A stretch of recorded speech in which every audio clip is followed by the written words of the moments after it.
All right, anyways, one of the last things we talked about yesterday was what does it represent on a VT graph to when we take the area under the curve bound to the x-axis?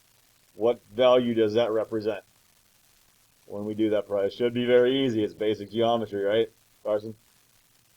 The displacement, right? And we proved yesterday, I'm not going to reprove why, that y is because really what you're doing is taking a v times a t, right? And from the old equation, when we rearrange it for d equals v times t, right? So if we do it on a horizontal velocity time graph, remember that one like this, hold on a sec, one like this represents what kind of velocity, guys? This is a VT graph, so a horizontal line similar to like anything like this. Yes, Karis? Constant velocity. And we bind it and drop it down to the x-axis. This region is here is the shaded region. We could imagine that if we find it, that represents displacement. So it's pretty simple. On this one, all you gotta do is take 12 times 8, right?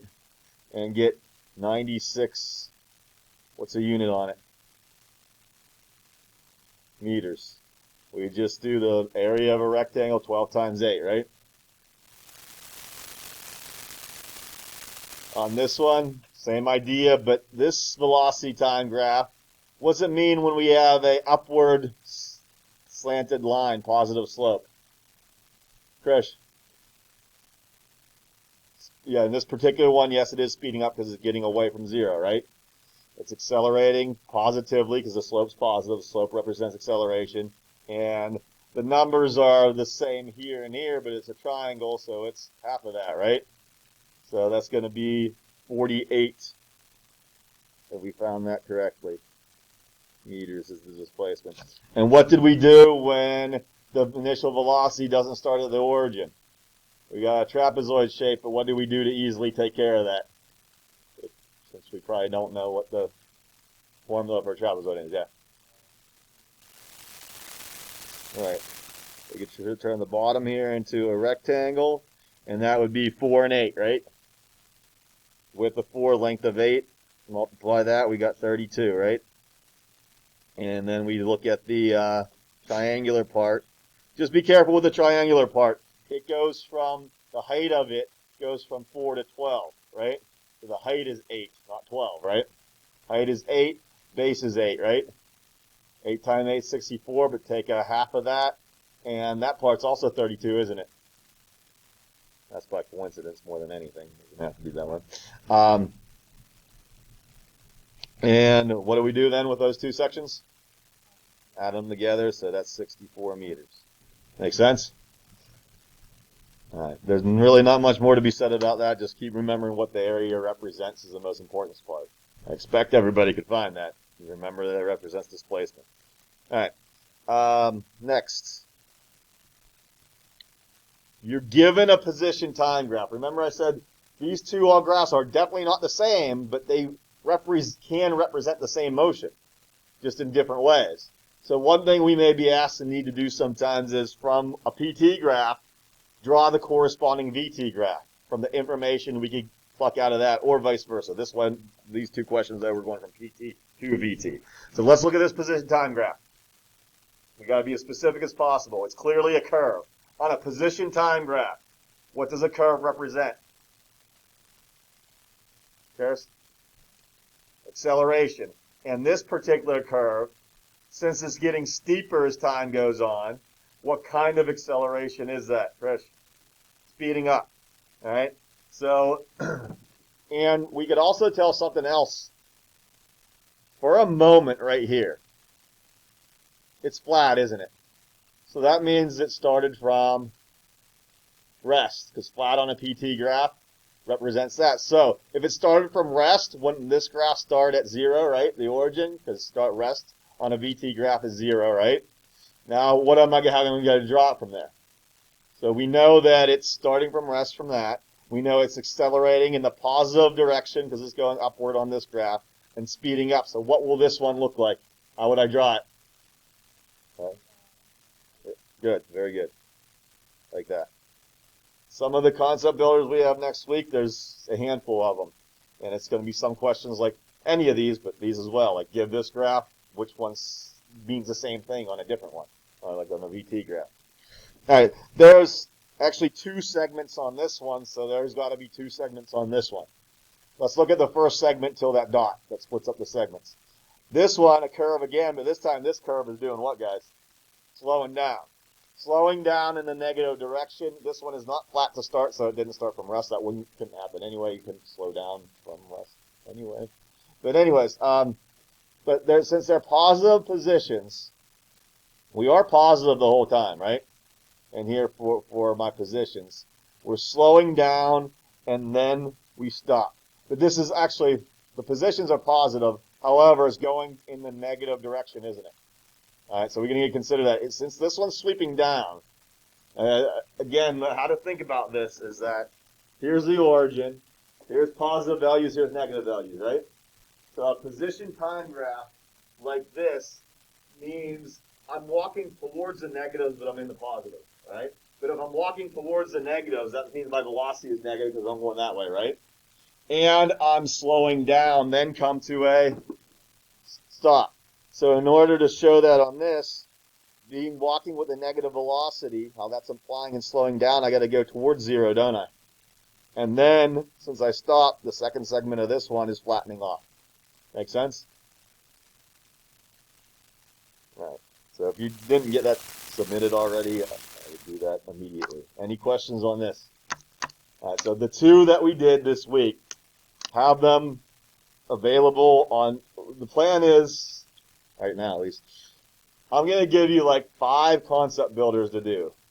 Not necessarily every level on each one, but that's still a decent bit. I'm going to give you guys class time on Monday and Tuesday to do them. At least 5. There might actually be 6. I haven't decided for sure yet. But definitely at least 5 of them. And I want you to take your time because some of them could get a little tricky, especially when you're going back and forth with PT to VT.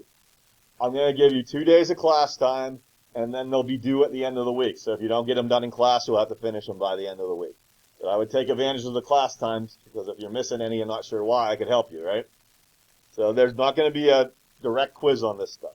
So those 2 days next week, then we're going to do our first real labs. Now that we know, by then we'll know enough about graphing, hopefully, that we could use one of these motion sensors, make some graphs, and interpret what it means by not understanding all this stuff.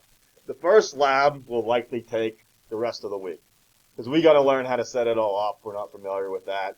Most labs usually take 2 days, but this one will probably take Wednesday, Thursday, and into Friday till we're done, just since this is the first one.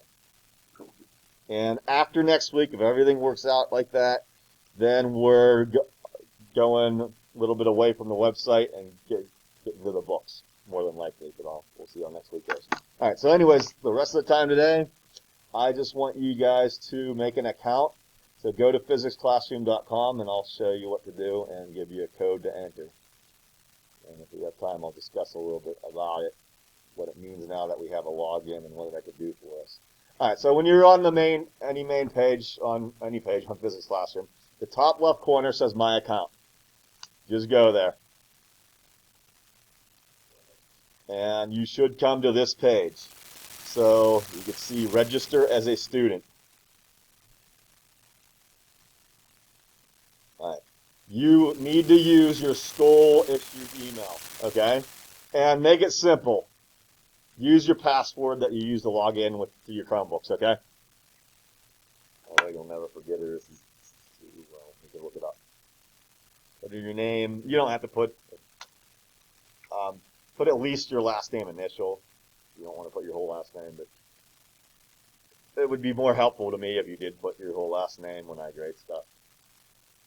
And the course code will be up here in a second. And do the security thing at the bottom, and we should be good to go. And where the heck is it? Here's the course code. I'll leave it up there. If anybody has any issues, it doesn't seem like it worked, let me know.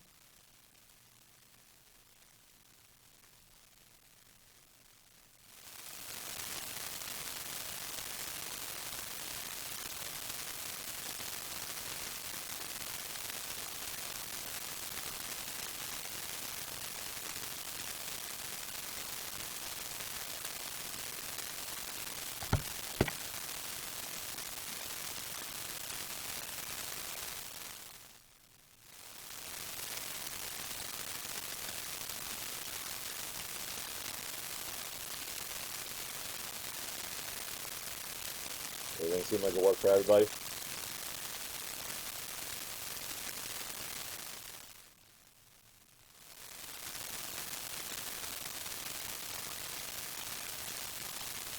I'm going to log in a second to log in as a sample student to show you guys what kind of stuff to do there next week. Give me a second here. Come on.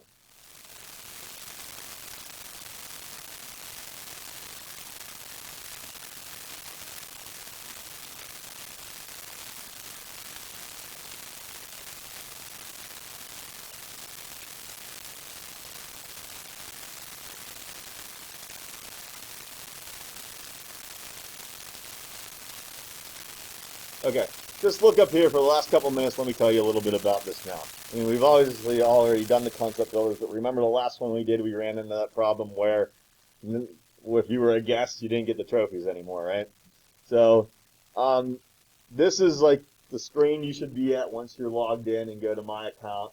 And where everything's going to be is going to be under Tasks and Courses. All right? I'm logged into a different course right now, not yours, but this is the same idea. I put if you go into yours right now, as if there's nothing there. All right? In this classroom, I put actually the concept builder we did a week ago or whatever, the distance versus displacement one. So you'll see them like this when there's things that need to be done. So a couple things that are important. You should always view the requirements because I may not assign you every level, okay? So you don't have to do every level, obviously. So the most important thing is view requirements to start when you see something there. And this particular one, I did assign all 3 levels because there's points assigned. If I didn't assign it, it'll say no here and it'll say 0 for points, okay? So I found that I could also give points for just general completion. I'm probably not going to do that. So all your points will be coming from the total in this column, typically, unless I change it. There is some bonus ones I could add in later on. Maybe I'll do, but early on, we'll just keep it simple. All right. Actually, I guess this one, now that I look at it, I did set a 2 point for just completing it totally. But that's not always going to be good. So the main thing is you go here on each one to notice which ones you got to do, and then you could X out of that and go to start them. It'll say start this task. If you started this task and completed a level but didn't finish, it will save that. What I thought it would do, I thought it would even save your progress in the middle of the level, but it still doesn't do that. So remember how I said earlier when the trophies were working? And I said, if you're in the middle of it and you shut down the tab, you'll lose everything. That's still true, unfortunately. I thought with the account that would save like the progress in the middle of one, but it still loses it. So you still have to finish these in like one setting unless you keep the tab up the whole time. But when you finish a level and get a trophy, as long as you're logged in, it could be a month from now. You could go back to that concept builder and your trophy's still there. All right, so that will always be shown. As long as you get trophies and completely finish them. Go to this one. I didn't actually do it in this account, so I shouldn't have any trophies, but okay, maybe I did. I don't know. Take it to the launch window. I'm still going to assign these originally through Google Classroom. And that's when you'll be alerted that, hey, you have something to go here to do this, okay? But no longer will you necessarily need screenshots, okay? So once I'm logged in, notice it doesn't say guest anymore. It shows your email there, right? So I did do 2 of these 3 levels, by the way. So I did them a while ago. It saved that. It will save completed levels. It will not save halfway done ones. So there probably may be times when you are stuck and can't complete a level, like on a homework one or something like that. If you're here with me, you could ask me questions. But if I assign any of these for homework, the screenshot thing could still be something you might have to do, since it doesn't, since they won't give you credit through the website unless you actually completely finish it. Like, if you got like 2 out of 3 questions right and got stuck that far and didn't get a trophy, when I go in on my end, being a teacher login, I can only see what you completed like full level wise. I could see your trophies. So you don't have, if you finished it and got all 3 trophies lit up, and that's what I said to do, you do not have to screenshot to turn it in. I will see that through the website. But I still will give partial credit if you struggled. And remember when we go into each level, these, right? Some will be red if you get them wrong, some will be starred. That's what it won't track. I can't see that on my end unless you finished it 100% correct. So let's say you're struggling on one. I still assign these through Google Classroom. If you don't want to get, if you got 1 out of 3 or 2 out of 3 and that's it, you can't finish, screenshot this screen like before. It still says your email up here. So turn that in to where I sign in on Google Classroom for partial credit. Does that make sense? I'll keep reminding you guys of that. I would hope someday that they could change it and I could actually see your progress within one if it's not complete. It's just not the way it is right now. So that's the gist of it. So when you get in here, there'll be a kind of a bunch of these to start, all dealing some way with motion graphing. And like I said, 2 days, full days you could have in class to work on them. If you don't get them done in those 2 days, you'll have to finish it on your own time by next Friday. Any questions? Bell's going to ring any second here, so stop there. Even though soon we'll be going to the textbook, we'll do a lot of concept builders through the year, even. Just less study guides in about a week. What? Let me see what it says in your view.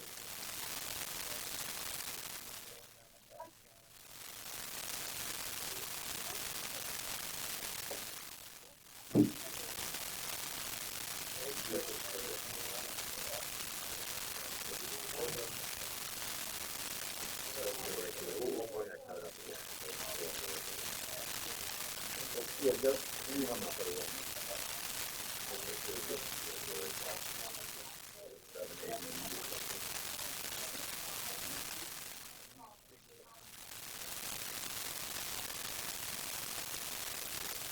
Okay, X out of it.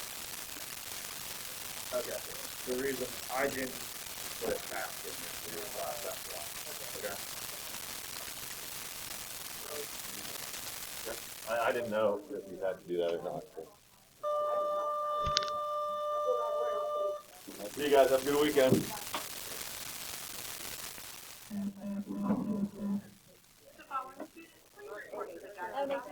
You too, thanks.